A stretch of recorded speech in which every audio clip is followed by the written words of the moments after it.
Abrante version Nuruddin. Unum se waniji wadwuma ho na kotokofo be fa no udim dika ba ya. Unum sa na wan kan to se waniji wadwuma ho ntoma. Mo kwa badwuma di so midian na na poko betumi afunu betumi so like betumi so subscribe e ho no e YouTube or comment so betumi na comment section. Ela nwumre de metini se Abrante version Nuruddin no sina kan de ma Asante Kotoko.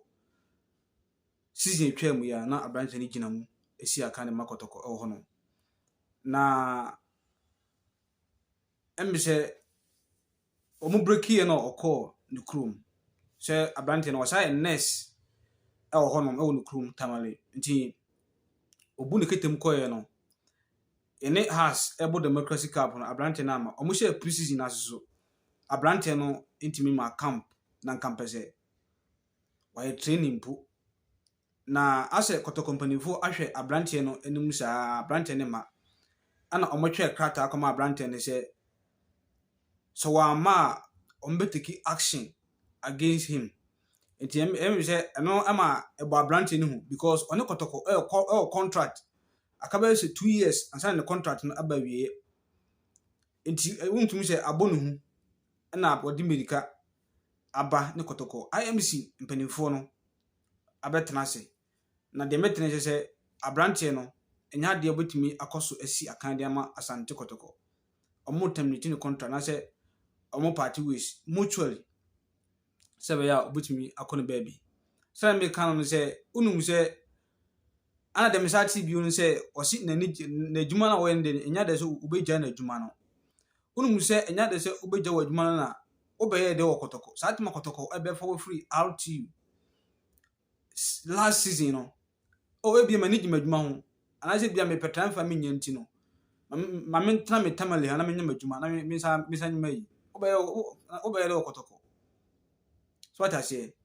na the meeting say ne credit de na Abrante no so e ban sa so na so ase we greedy so when say greediness e wafa the meeting say Abrante no ase offer bi wo amanone say no credit a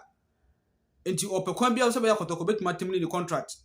na wanya sa offer no na kwaji sikapudu egunu botum the meeting no so what I say Abrante no so ni intentions ya wo no some at times some of the Ghanaian players no say na omu behave so what I say omunya offer bi na I say team no aya obo nya enya faso akra no so pe no omo pekwan bia so be ya obekọ free as free agent na kwaji sika egunu botum so Ghanaian players be bilitaya sa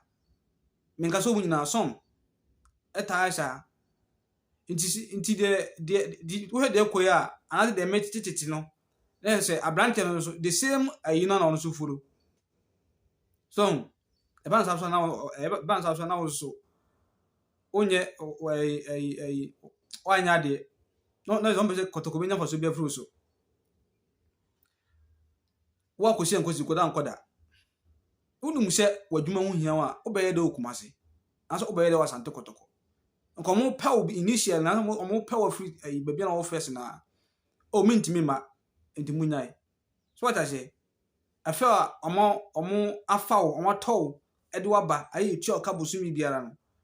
I feel na manage madwuma mintimi makumase na si so what I say ayo do kwa dwuma wo de wontu ho ntiase and you say Kotoko intimi mobile without you. Kotoko it mobile. It can do better without you as Nuruddin. But your behavior towards the club, it wasn't the best. So what I say, it wasn't the best. It's not who be here say Kotoko company for the amemfe. Eja Abrante no. Omo party ways na opokun fanunkun bia nko ne baby enti na de free Kotoko akachi anase asoe e ba no se Nuruddin ene Kotoko company for atranse ama ne contract no omo terminate mutually ya okono ya Kotoko entua bibia mfa ma player no so what I say Kotoko entua bibia mfa ma player no okay me don't want to see so much in my hands. So with my subscribe, with my follow, comment, with my comment section. on this matter na yako anymore. Players no ɛyɛ amonye honest na dishonest no players no no mo dishonest too much. Okay, bye bye.